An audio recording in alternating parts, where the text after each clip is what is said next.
Bismillahirrahmanirrahim. Assalamualaikum warahmatullahi wabarakatuh. Perkenalkan nama saya Galono, DPD Angkatan 11 Kabupaten Brebes Timur. Bapak-ibu sekalian, pada bagi penjelasan ini saya menjelaskan tentang budaya positif sekolah Bapak-ibu. Di dalam rangkaian tugas saya di Pendidikan Guru Penggerak Angkatan 11 dimulai dari pada aksi nyata saya. Pentingnya penerapan budaya positif. Apa sih itu budaya positif? Dan mengapa penting untuk diterapkan di sekolah kita? Kita kembali ke definisi Bapak Ibu. Budaya positif adalah nilai-nilai keyakinan dan kebiasaan di sekolah yang berpihak pada murid, yang dapat berkembang menjadi pribadi yang kritis, penuh rasa hormat dan penuh rasa tanggung jawab. Artinya Bapak Ibu, kita paham sekarang Bapak Ibu, tingkat anak kita menurun, soal satu anak kita menurun, akhlak anak kita menurun. Makanya saya ambil pada kegiatan budaya positif yang akan saya laksanakan seperti itu Bapak Ibu. Contoh pembiasaan Bapak Ibu, budaya positif kita yang kita lakukan adalah pembinaan 5S: senyum, sapa, sontak, sopan, santun, yang telah kita laksanakan pada setiap harinya Bapak Ibu. Adapun Bu, melaksanakan tata tertib sekolah, cinta kebersihan, lingkungan, religius dan kebudayaan. Ini sudah kita terapkan Bapak Ibu di sekolah kita masing-masing. Tinggal lainnya.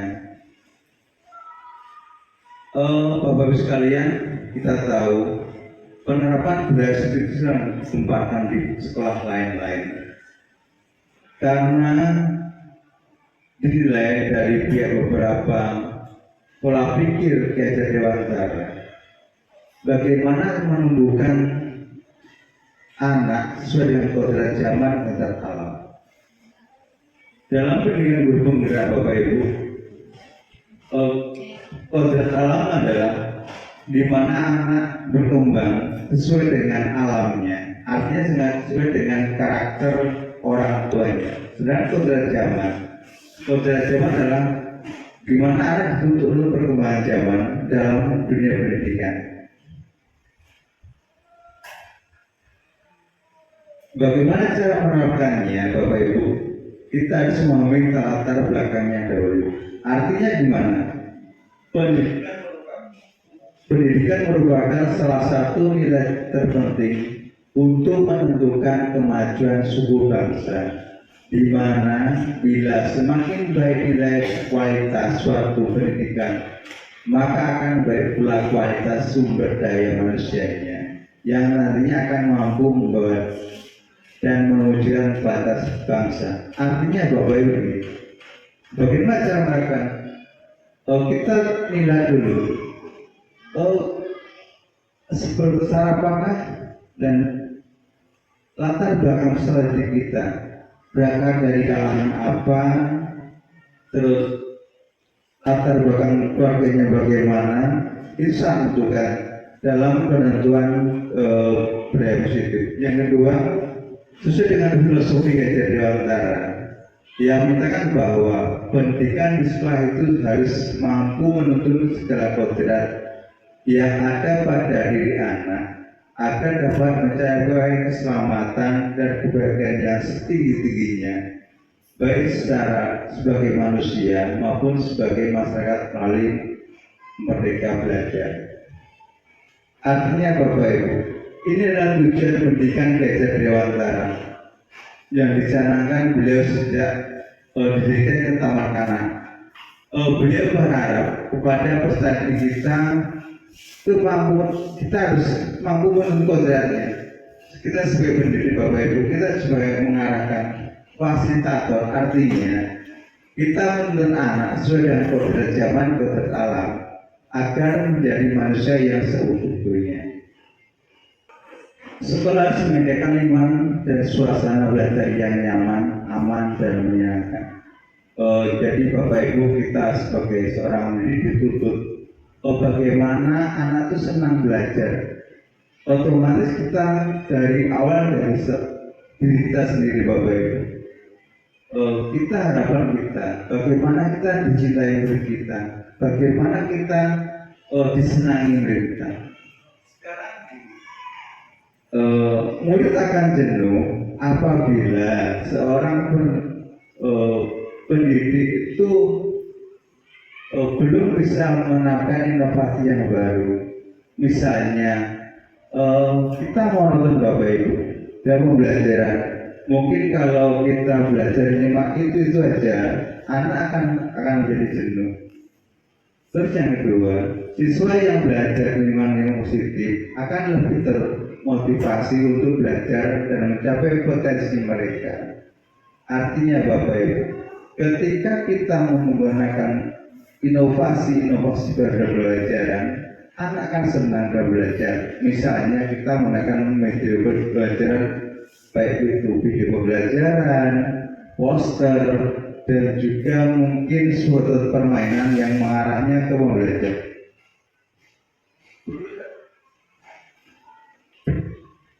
Guru harus memberi peran sentral untuk membentuk budaya positif sekolah. Artinya Bapak Ibu, itu nanti ada prinsip 5 guru. Ada seorang guru itu sebagai penghukum, teman jawab, manajer, dan artinya gini Bapak Ibu, karena kita seorang pendidik, kita menjadi seorang manajer.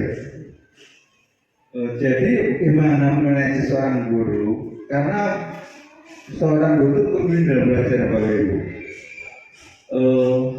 Semua guru itu menjadi manajer pembelajaran. Artinya kita sikapi seandainya ini contoh Bapak Ibu, murid melakukan kesalahan, kita tanya dulu Bapak Ibu, nah apa penyebabnya? Kita gali masalahnya.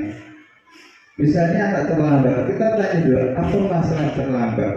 Terkadang kita sontak Bapak Ibu, jadi langsung kita menggunakan kata-kata mengapa terlambat.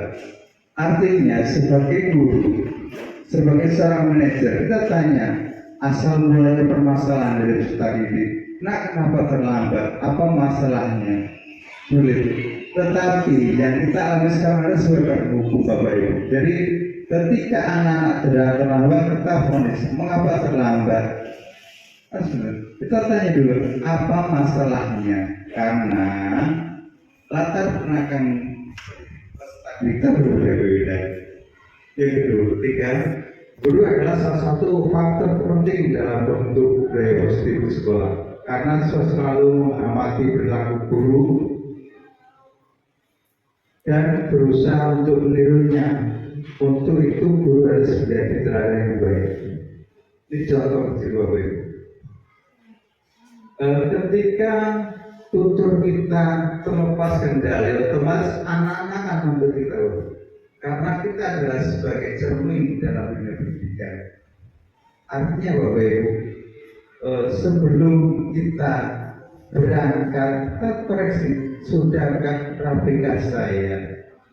Sudahkah siapkah saya dalam dunia pembelajaran?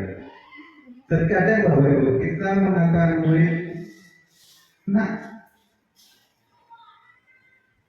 itu senang contoh dan sering ditiru murid, kita memanggil anak Bapak Ibu, misalnya itu masih kita dengar namanya adik, kita panggil Badu, itu katanya nama para Pak, otomatis anak yang akan meniru. Nah karena itu apa, guru sebagai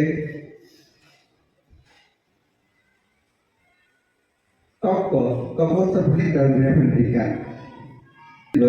Konsep inti yang berkaitan dengan budaya positif. Yang pertama adalah perubahan paradigma belajar. Yang kedua, disiplin positif. Yang ketiga, kebutuhan dasar manusia. Yang keempat, motivasi perilaku manusia. Yang kelima, posisi guru sebagai kontrol. Posisi kontrol guru. Yang keenam, keyakinan kelas. Yang ketujuh, segitiga studi. Perubahan paradigma belajar Bapak Ibu. Perubahan penerimaan pembelajaran berusaha pada guru teacher treasure. Dalam posisi ini, guru menempatkan diri sebagai orang yang serba tahu dan sebagai satu-satunya sumber belajar, sementara siswa hanya sebagai objek dalam belajar. Yang ketiga, pembelajaran berusaha pada murid atau student center. Yang keempat, siswa aktif terlibat dalam proses pembelajaran. Siswa diberi kesempatan untuk mengganti minat dan berbakat mereka sendiri. Artinya seperti Bapak Ibu, yang saya alami sekarang guru sebagai sumber belajar. Artinya pendidikan itu sebenarnya monoton, tetapi dalam paradigma Gajah Dewantara di sini diajarkan pembelajaran besar pada murid. Seperti ini contohnya Bapak Ibu. Kita tanyakan aja, nah, contoh pembelajaran berbeda pada murid. Nah, sekarang belajar apa? Sampai di mana materinya? Artinya apa? Kita gali pengetahuan murid. Sementara itu, saya sendiri Bapak, terkadang masih menggunakan sistem yang sebagai teacher center, artinya pendidikan pada guru. Jadi semua dinilai pendidik dan belum menimbulkan minat bakat sendiri untuk belajar. Terkadang anak jenuh, malas Pak. Karena apa? Karena pembelajaran masih bersifat pada seorang guru. Sementara tujuan pendidikan dari Gajah Dewantara adalah membentuk perubahan paradigma belajar. Artinya dalam pembelajaran dibesarkan pada murid. Artinya ada feedback antara pendidik dan peserta didik. Caranya bagaimana Bu? Itu sangat mudah. Kita misalnya pembelajaran yang berpusat pada diri. Seorang guru hanya menanyakan, nah, ayo kita bikin kelompok. Nah, yuk kita kaji. Misalnya Bapak Ibu menggunakan video belajar. Nah, kita amati gambar tersebut. Sekarang dari proses dari gambar tersebut, apa yang kita ambil? Nah, itulah contoh pembelajaran yang berpusat pada murid. Misalnya Bapak Ibu menggunakan video belajar. Nah, kita amati video belajarannya. Setelah amati tanyakan, nah, dalam video pembelajaran itu terjadi apa? Apa yang terjadi? Nah, itu berarti contohnya sistem pembelajaran yang bersifat pada murid. Student center sesuai dengan metode pelajaran yang berdiferensiasi. Prinsip pembelajaran berdiferensiasi adalah peserta didik belajar sesuai dengan kebutuhannya. Ini seperti Bapak Ibu. Sebenarnya dalam pembelajaran ya itu sangat mudah. Anak dibutuhkan sesuai dengan kebutuhan masing-masing. Makanya sebelum melakukan pembelajaran ibu kita dituntut melakukan pemadanan pertanyaan pematik. Artinya gini, dalam pertanyaan pematik Bapak Ibu, kita bisa membedakan mana peserta didik yang lebih, yang kurang, dan sedang. Dalam kelompok ini Bapak Ibu sangat menuntut dalam pembelajaran. Artinya kita pisahkan dulu mana yang muridnya lebih, mana yang kurang, mana yang sedang. Tujuannya Bapak Ibu, kita dapat mengetahui, oh anak si A sukanya membaca enggak? Oh anak si B sukanya menonton, anak si C semuanya tidak suka. Baik itu suka menonton, suka membaca. Karena Bapak Ibu sebagai guru sekarang kita dituntut untuk menggunakan IT dalam pembelajaran. Artinya dalam kegiatan pembelajaran setidaknya kita diselingi dengan video belajar. Setidaknya Bapak Ibu. Jadi saya akan melihat, oh anak si A itu kalau kita putarkan video pembelajaran responnya bagaimana? Terus sekarang kebutuhannya atau si B ini kalau suruh membaca responnya bagaimana? Si C Kalau kita putarkan suruh membaca dan melihat video resminya bagaimana? Nah, di sanalah Bapak Ibu akan kita temukan gaya belajar yang akan dirasakan pada peserta didik kita. Ini yang saya sampaikan tentang presentasi saya budaya positif di sekolah Bapak Ibu sekalian. Mohon maaf Bapak Ibu kalau ada salah-salah kata. Terima kasih atas waktunya untuk siang ini, dan saya akhiri intinya seperti Assalamualaikum warahmatullahi wabarakatuh.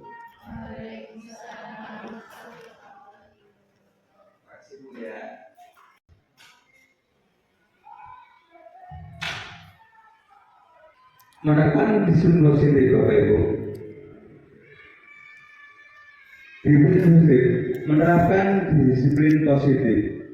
Disiplin positif adalah pendekatan mendidik anak untuk melakukan kontrol diri dan untuk kepercayaan diri.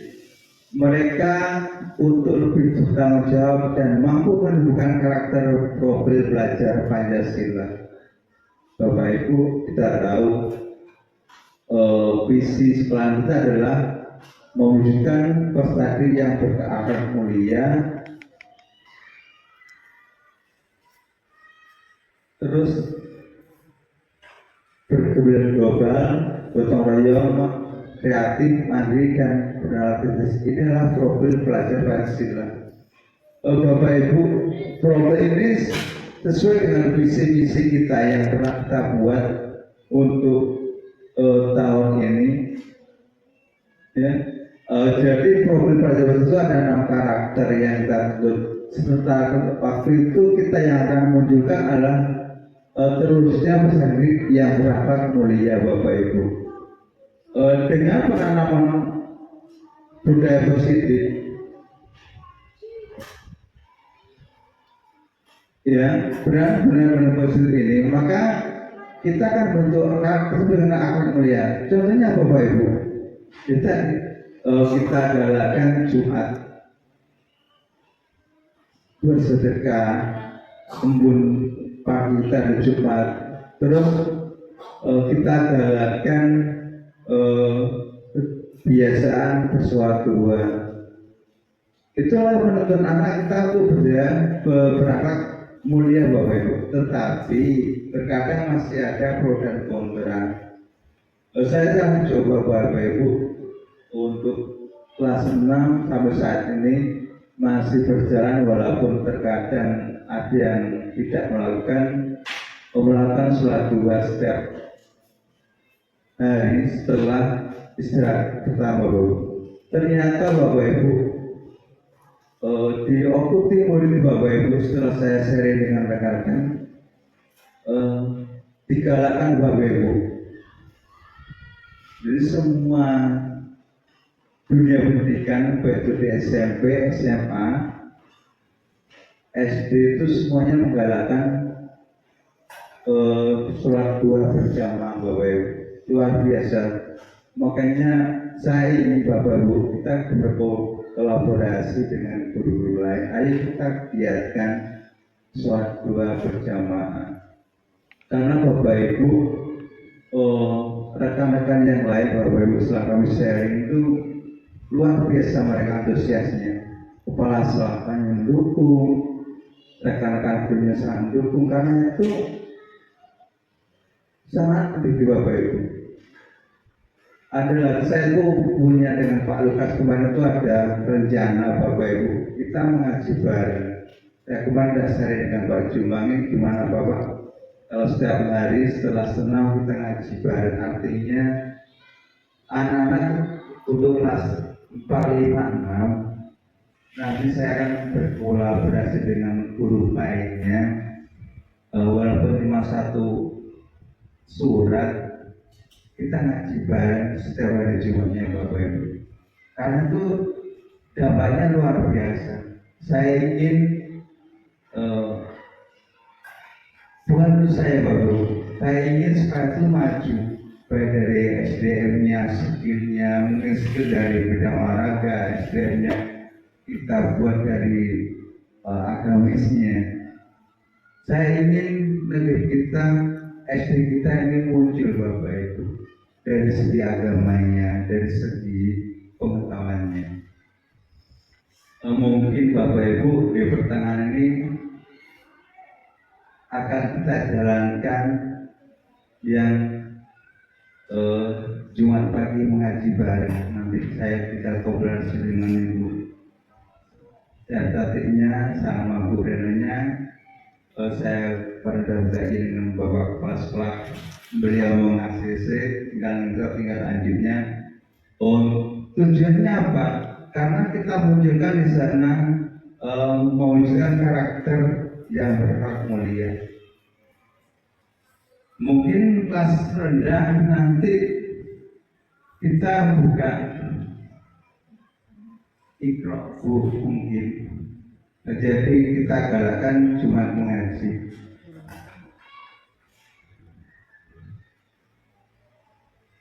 Contoh divisi positif dan manfaatnya. Dengan rajin belajar, maka akan menjadi mengerti banyak hal dan pintar tujuan datang setelah waktu. Ini contoh divisi Bapak Ibu. Yang ketiga, manfaat divisi. Yang pertama adalah membentuk komunikasi yang sehat antara orang tua dan anak terkait harapan, aturan, dan batasan. Yang kedua, mengajarkan anak keterampilan sepanjang hidup. Terus meningkatkan kompetensi dan kepercayaan diri dan anak untuk menghadapi tantangan. Membentuk karakter anak yang berempati, sopan, dan saling menghormati. Inilah tujuan dari budaya Muslim yang kita galakkan.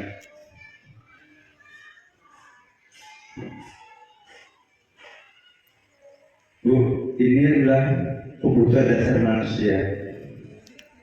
Yang pertama adalah bertahan hidup, yakni seperti rumah, kesehatan, dan makanan. Inilah kebutuhan 5 kebutuhan dasar manusia yang harus kita penuhi dan tidak bisa ditinggalkan satupun. Yang kedua, kebutuhan kasih sayang Bapak Ibu. Kebutuhan kasih sayang dan ingin diterima. Kebun akan hubungan, koneksi sosial. Kebun akan memberi dan menerima. Artinya Bapak Ibu, kebutuhan kasih sayang adalah salah satu kebutuhan dasar manusia yang tidak bisa ditinggalkan. Kedua, penguasaan atau pengakuan atas kemampuan semua Bapak Ibu. Peserta diri kita ingin pengakuan atas kemampuannya, walaupun Bapak Ibu mereka hanya bisa membaca, walaupun mereka hanya bisa bergerak, itu butuh penguatan. Artinya Bapak Ibu, penguatan itu harus berbahagia, aku saja semangat. Nah, bagus sekali cerita, itu udah luar biasa penguatan. Yang kedua, kebebasan. Apa Bu kebebasan? Kebebasan kebutuhan akan pilihan. Dalam dunia pendidikan Bapak Ibu, sekarang itu anak itu nggak ada penekan. Artinya mereka bebas memilih apa. Misalnya anak tersebut dia akan lemah di matematika, nggak kita bisa paksakan, harus bisa perkalian. Tetapi mungkin dia di sini ada hal yang positif yang dimunculkan. Mungkin bentuk dari prestasi olahraganya ataupun dari prestasi agamanya. Makanya kebebasan itu sangat dibutuhkan oleh dalam pertanian. Yang ketiga, kesenangan. Kesenangan adalah kebutuhan yang merasa senang. Contohnya bermain atau tertawa. Ternyata Bapak Ibu, kesenangan itu tertawa itu kesenangan. Makanya Bapak Ibu, bagaimana membaca kebutuhan Bapak Ibu dalam pembelajaran? Kita ambil kesenangan. Artinya kita biasakan SBT Bapak Ibu. Mungkin Pak Mul lebih paham. Setiap provinsi sebenarnya ada SBT Bapak Ibu. entah itu tepuk-tepuk atau bernyanyi, tujuannya apa? Di sana memecah kebutuhan dan pembelajaran. Artinya peserta itu tidak akan bosan dengan materi apa yang kita ajarkan, walaupun dengan bertepuk. Kalau mungkin kelas besar itu akan kuis Bapak Ibu A dan B. Itu ketika mereka tertawa, dia akan prestasi. Pola pikirnya akan jernih lagi Bapak Ibu.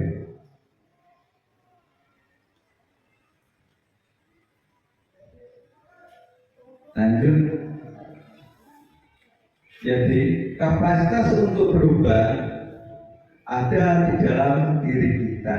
Jika kita dapat mengidentifikasi kebutuhan apa yang mendorong perilaku kita, maka perubahan perilaku positif dapat dimulai dengan mencari solusi untuk memenuhi kebutuhan tertentu dengan cara yang positif.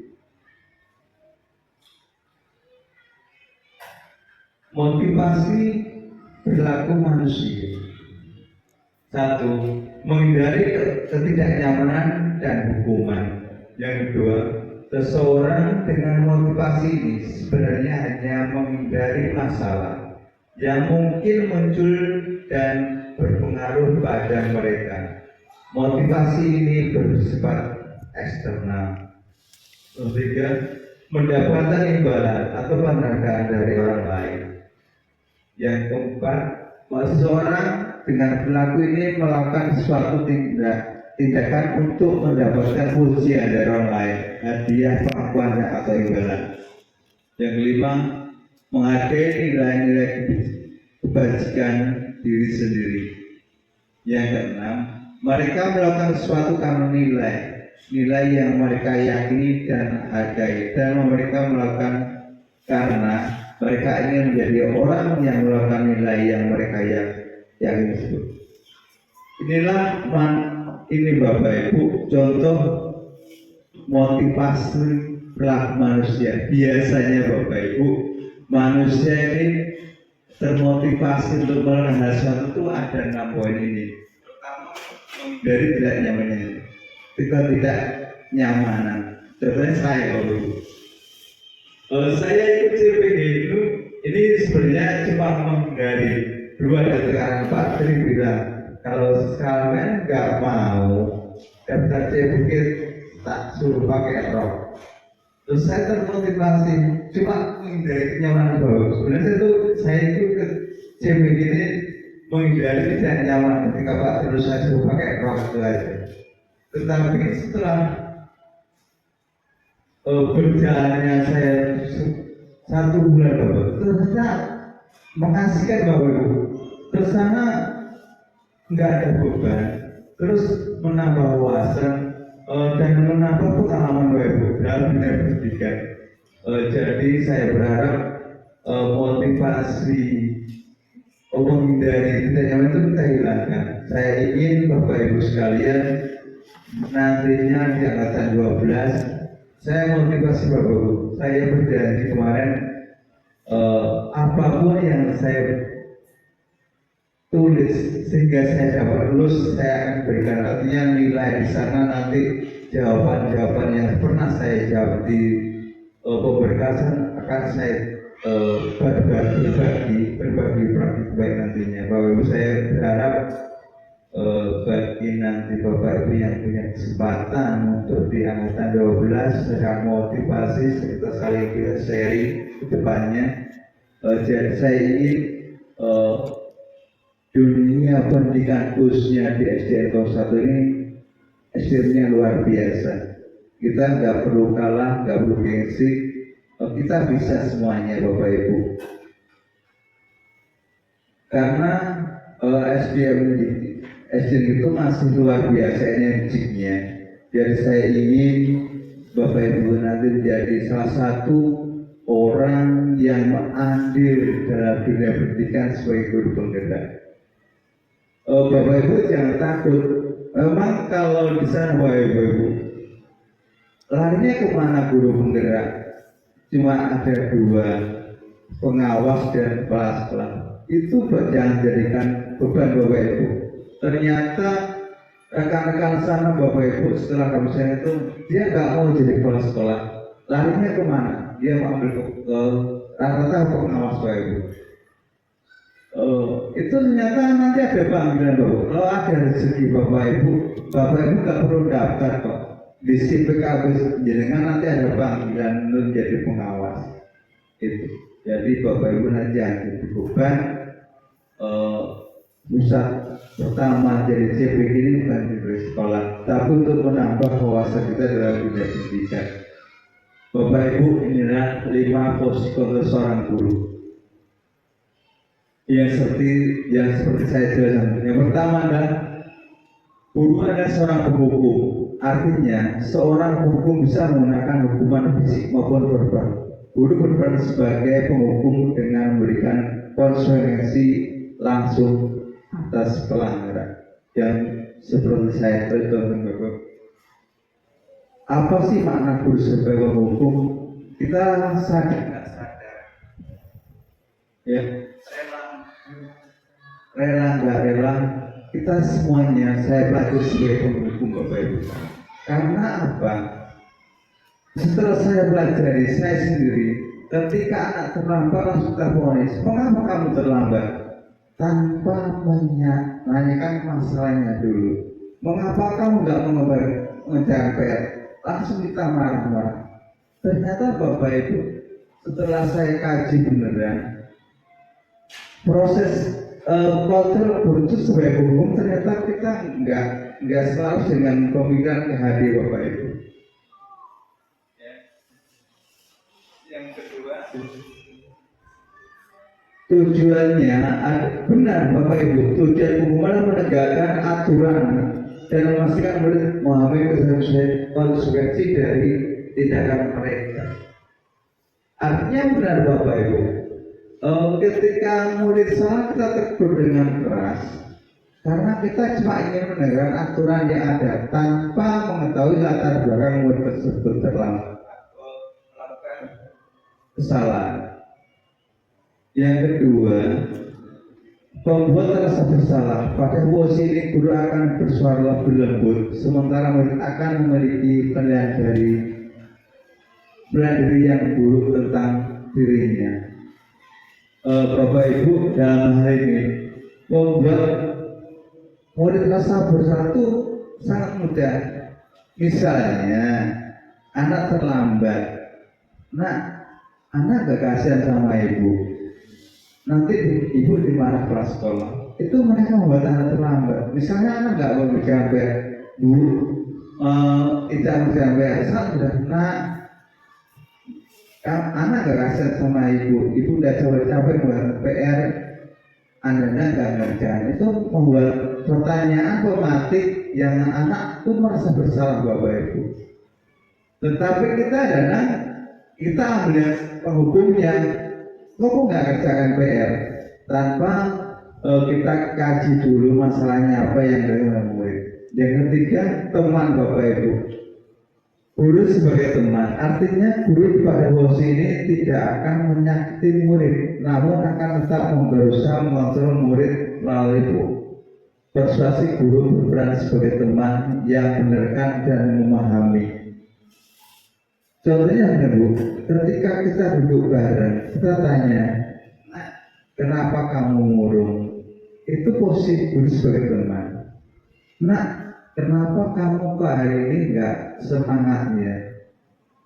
Otomatis murid akan bertanya, Pak, saya di rumah seperti ini.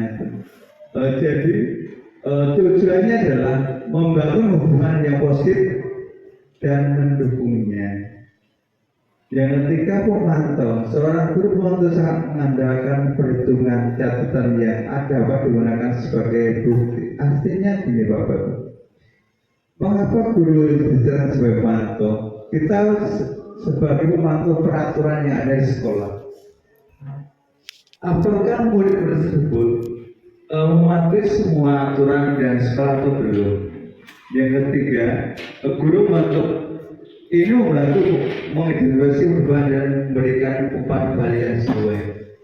Yang keempat, sebagai manajer Bapak Ibu yang saya aturkan tadi, Guru sebagai manajer, di mana berbuat sesuatu bersama murid, murid bertanggung jawab atas perilakunya, mendukung murid agar dapat menemukan solusi atas permasalahannya sendiri. Guru berperan sebagai manajer dan memimpin murid dalam mengatasi masalah dan menyelesaikan tugas. Bapak Ibu sekalian, dalam pemikiran KAD kita harus sebagai seorang manajer, Bapak Ibu. Manajer dalam dunia pendidikan artinya, Bapak Ibu, kita bukan seorang pemukul, kita bukan seorang sebagai pemantau teman, tapi semuanya, semua ini dari nama ini kita harus memiliki semuanya, Bapak Ibu. Tetapi dalam pemikiran KAD kita dituntut sebagai manajer dalam dunia pendidikan. Jadi semuanya ketika peserta didik melanggar aturan, kita gali apa penyebabnya, kita tahu latar belakangnya. Terus di sana kita hanya memberikan solusi, Bapak Ibu, bukan sebagai penghukum. Misalnya, nak kamu hari ini terlambat. Terus bagaimana solusinya agar kamu tidak terlambat? Jadi biarkan peserta didik yang memberikan solusinya, Bapak Ibu. Nah, semua komponen 5 komponen ini adalah untuk memperkuat pendekatan pemulihan menjalankan dalam pembelajaran. Bapak Ibu sekalian, ini yang saya berikan keyakinan kelas Bapak Ibu. Ada 2 item dalam keyakinan kelas. Pertama, keyakinan kelas dibuat oleh murid dan guru yang disepakati secara bersama-sama. Yang kedua, manfaatnya meningkatkan motivasi belajar murid, menciptakan lingkungan belajar yang positif, meningkatkan disiplin diri murid, meningkatkan bersama murid. Bapak Ibu sekalian, kita ubah paradigma pembelajaran menurut KAD. Ternyata Bapak Ibu, dalam pendidikan keyakinan kelas kita bisa buat kita dalam setiap hari. Misalnya seperti itu, nak sebelum belajar kita buat keyakinan kelas dulu yuk, apa nak?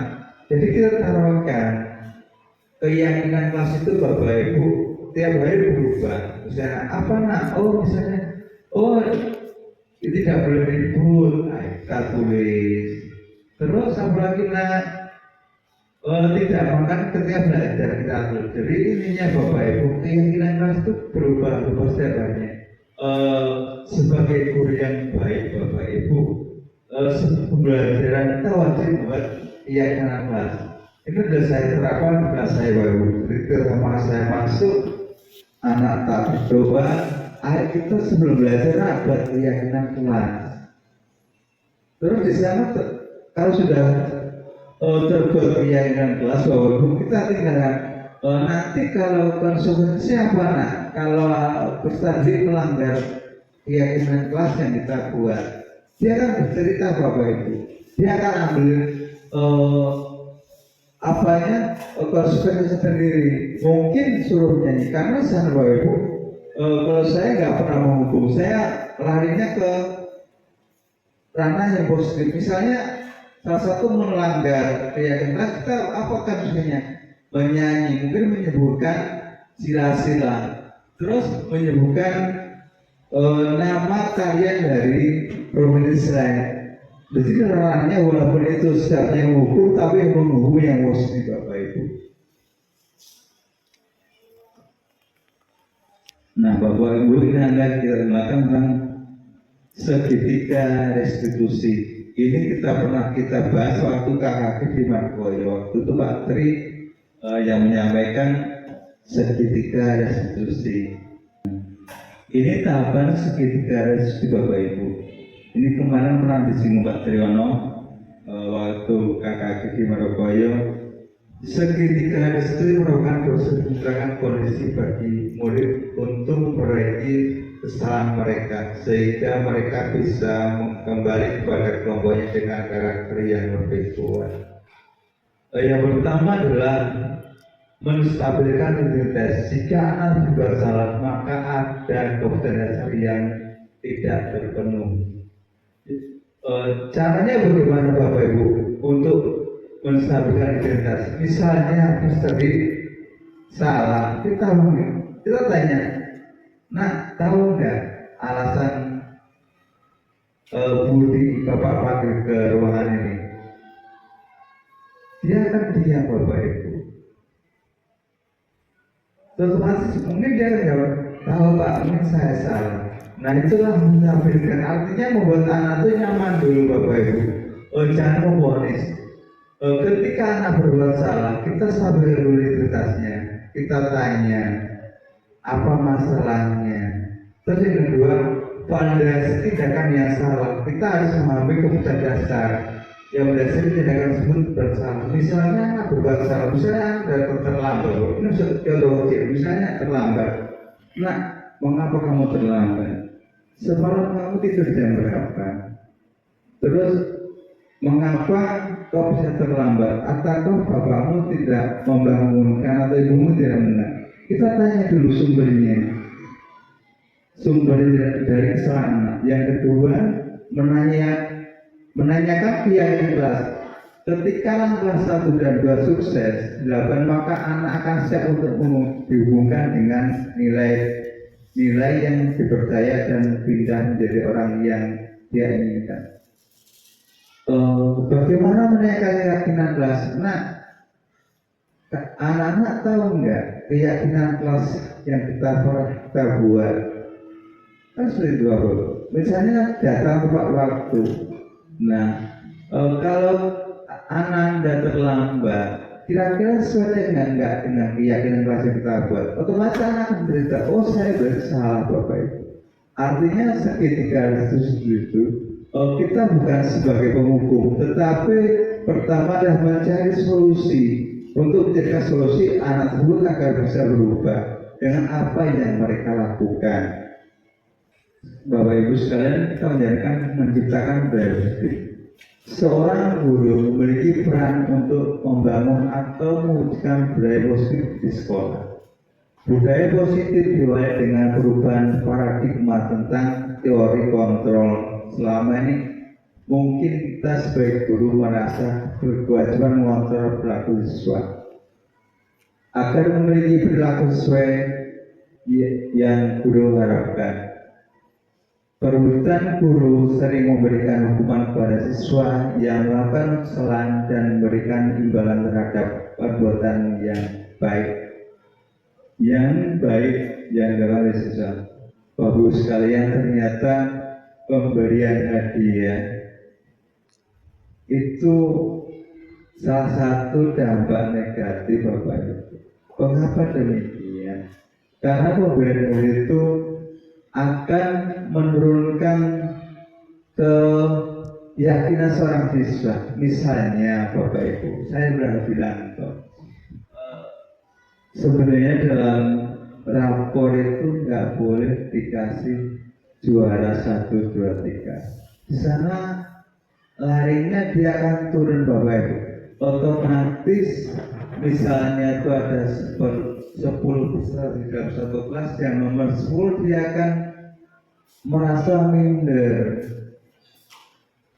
Dia akan turun Bapak Ibu kepercayaannya. Makanya waktu itu saya bilang, kalau bisa dalam rapor itu jangan dikasih juara Bapak Ibu. Dia sebagai penguatan. Apa bentuk penguatannya Bapak Ibu? Bisa kata-kata, nah sukses ya. Kalian sudah menyelesaikan pembelajaran pada semester pertama. Ternyata setelah dikaji ulang oleh para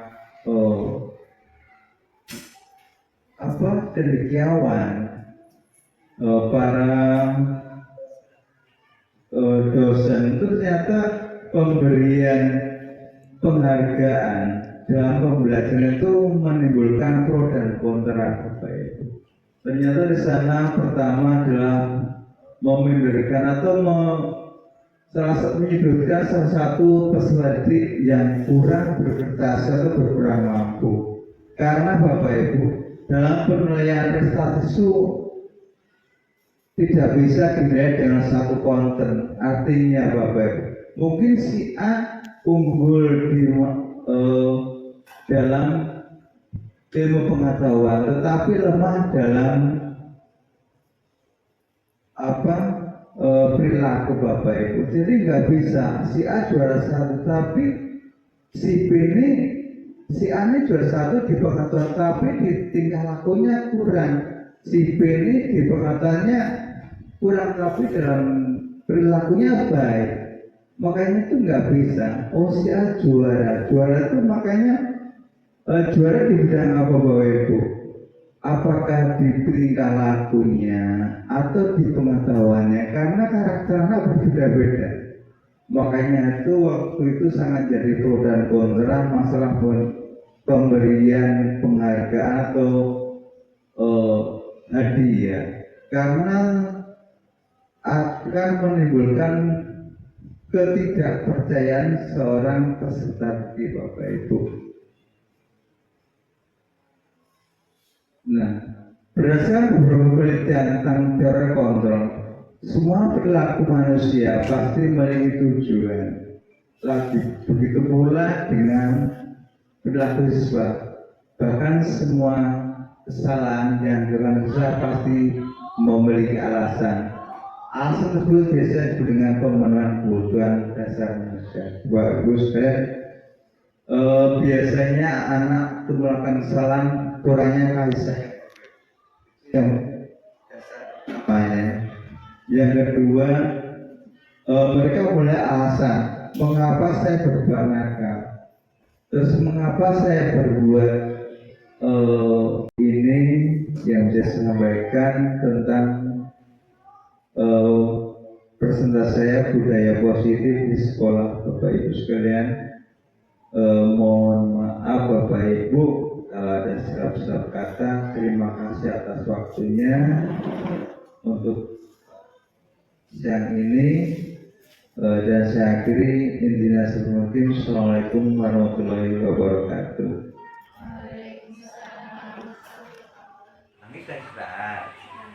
Kira-kira kita nggak bawa panggil sini nak? Kenapa nak? Terlambat. Kira-kira kalau datang terlambat itu betul atau salah nak? Salah. Kenapa tadi anda datang terlambat? Tidur kemalaman. Enggak ngerti. Iya. Andi masih ingat nggak sekolah kelas kita yang terkena? Masih. Masih nak? Datang terus dicari. Kalau Andi datang terlambat itu sesuai dengan kesepakatan kelas kita atau tidak? Tidak. Bapak nggak mengakuinya Andi, nggak mau Andi. Bapak ingin datang suster dari Andi. Tapi juga tidak datang terlambat. Kira-kira apa yang akan Andi dapat tidak terlambat? Itu lebih awal. Bangun lebih pagi. Oke. Kira-kira kapan Andi mau lakukan itu? Besok. Kalau Bapak harapkan Andi itu menjadi anak yang taat akan aturan, punya tanggung jawab, punya rasa disiplin yang tinggi, menjadi anak soleh. Siap nak ya? Jadi mulai besok tidak terlambat lagi ya. Semangat. Sip. Sudah. Kira-kira pacarnya nggak kalau kenapa? Karena makan saat jam pelajaran. Makan pelajaran. Nah, kalau makan di saat jam pelajaran itu betul atau salah? Salah. Nah, makan itu adalah kebutuhan manusia. Bapak juga melakukan akan tetapi kalau saya lihat kapan dan dimana waktunya makan. Kalau kenapa? Agar makan saat jam pelajaran belum makan. Kenapa belum makan? Karena kesiangan. Semalam tadi jam berapa? Jam 9. Kalau makan jam 11 saat jam 11 itu sudah ada kesepakatan kelas tidak? Tidak. Pacar masih ingat kesepakatan kelas kita buat? Masih. Apa saja nak? Tidak boleh makan. Terus? Tidak bisa makan. Ya, terus? Tidak boleh makan saat jam pelajaran. Kalau kita makan saat jam pelajaran itu sesuai dengan kesepakatan kelas tidak? Tidak. Tidak. Nah, apa Bapak tidak akan menghubungi pajak, tidak akan menghubungi pajak, Bapak ingin tentang brosur pajak. Kira-kira apa yang Bapak lakukan setelah makan brosur? Makan pagi itu tidak terlalu. Bapak ini pelajar dari anak yang bertanggung jawab, taat aturan yang ada, kemudian pelajar yang ya. Kapan pelajar akan mulai berubah? Tidak lagi mengambil kelas? Besok yakin? Siap nak? Makasih nak ya. Saya berencana kalau mau detik. Saya senang sekali. Saya senang sekali dengan cara bagaimana membantu kami dalam menyelesaikan masalah dengan cara tiga restitusi. Wassalamualaikum warahmatullahi wabarakatuh. Saya berencana kalau